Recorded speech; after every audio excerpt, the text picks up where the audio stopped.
വിജേഷ് മാണത്തൂർ സംവിധാനം ചെയ്ത പ്രകമ്പനം, ഗണപതി, സാഗർ സൂര്യ, അല്ലമീൻ എന്നിവരാണ് പ്രധാന കഥാപാത്രങ്ങളെ എത്തിയിട്ടുള്ളത്. ഒരു ഫുൾ ഓൺ ഫുൾ എന്റർടൈനർ ആണ്.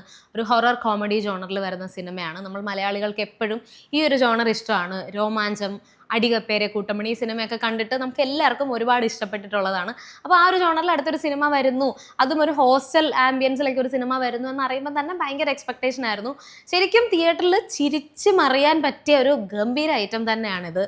അത്രയും ഗംഭീരമായിട്ട് എടുത്ത് വെച്ചിട്ടുണ്ട്. സാധാരണ ഇങ്ങനെയുള്ള സിനിമകൾ നോക്കിക്കഴിഞ്ഞാൽ തന്നെ അതിന് കഥയ്ക്ക് അധികം പ്രാധാന്യം കൊടുക്കുന്നതായിട്ട് കണ്ടിട്ടില്ല. പക്ഷേ ഇതിൽ കഥയാണ് ഈ സിനിമയുടെ ബേസ്. ആ ഒരു കോമഡി എലമെന്റിലൂടെ അത് ഹൊററിലേക്ക് ബ്ലെൻഡ് ചെയ്യുന്നൊരു രീതിയൊക്കെ ഉണ്ട്. അത് അതിഗംഭീരമായിട്ട് ആ ഗംഭീര എഴുത്ത് നമുക്ക് ഈ സിനിമയിൽ കാണാനായിട്ട് പറ്റുന്നുണ്ട്.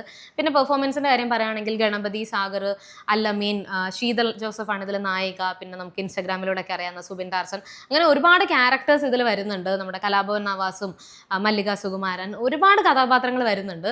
എല്ലാവരും ഗംഭീരമായി തന്നെ പെർഫോം ചെയ്തിട്ടുണ്ട്. ഇതിൽ എടുത്ത് പറയേണ്ടത് സാഗർ സൂര്യയുടെ പെർഫോമൻസ് ആണ്.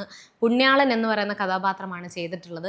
ആ ഒരു കഥാപാത്രത്തെ കംപ്ലീറ്റ്ലി മനസ്സിലാക്കി ഈ ക്യാരക്ടർ സ്വിച്ച് ആവുന്ന ഒരു പരിപാടിയൊക്കെ ഉണ്ട്. ഞാൻ അധികം പറയുന്നില്ല, സ്പോയിലറായി പോകും. പക്ഷെ ആ കാര്യങ്ങളൊക്കെ ആ കഥാപാത്രത്തെ അത്രയധികം പേഴ്സണലായിട്ട് തന്നെ സാഗർ എടുത്തിട്ടുണ്ട്. നമുക്ക് കാണുമ്പോൾ മനസ്സിലാവുന്നുണ്ട്.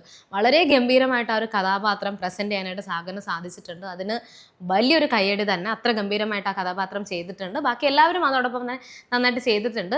പിന്നെ ഇതിൽ എടുത്ത് പറയേണ്ടത് മ്യൂസിക്കാണ്. ബിബിൻ അശോകാണ് മ്യൂസിക് ചെയ്തിട്ടുള്ളത്. ബിബിൻ അശോകിൻ്റെ മുൻപത്തെ സിനിമകൾ നോക്കിയാലും, ഇപ്പോൾ സാഹസം ആയാലും അങ്ങനെയുള്ള സിനിമകളൊക്കെ നോക്കിയാലും മ്യൂസിക് കൊണ്ട് എത്രത്തോളം ആ സിനിമ എലിവേറ്റ് ചെയ്യാൻ പറ്റുമോ അതെല്ലാം ബിബിൻ അശോക് ചെയ്തിട്ടുണ്ട്. ഈ സിനിമയിൽ വരുമ്പോഴും അങ്ങനെ തന്നെയാണ്. മ്യൂസിക്കിൻ്റെ നല്ലൊരു റിസൾട്ട് ഈ സിനിമയിൽ കാണാനായിട്ടുണ്ട്. എന്തായാലും തിയേറ്ററിൽ ചെന്നിരുന്ന് കുറച്ചൊന്ന് ചിരിക്കണം, കുറച്ച് സമാധാനം വേണം എന്നൊക്കെയാണ് നിങ്ങൾ ആഗ്രഹിക്കുന്നതെങ്കിൽ ഏറ്റവും നല്ലൊരു ഓപ്ഷനാണ് ഇപ്പോൾ പ്രകമ്പനം. ഇതിൻ്റെ സംവിധായകൻ പറഞ്ഞതുപോലെ തന്നെ ഇത് എല്ലാവരെയും പ്രകമ്പനം കൊള്ളിക്കും. അതിനുള്ള അത്രയും ഗംഭീരമായിട്ടുള്ളൊരു സിനിമയാണ്. ധൈര്യമായിട്ട് പോയി ടിക്കറ്റ് എടുത്ത് കാണാം. അപ്പോൾ കണ്ടവർ നിങ്ങളുടെ അഭിപ്രായം കൂടെ കമൻറ്റ് ബോക്സ് വഴി അറിയിക്കുക.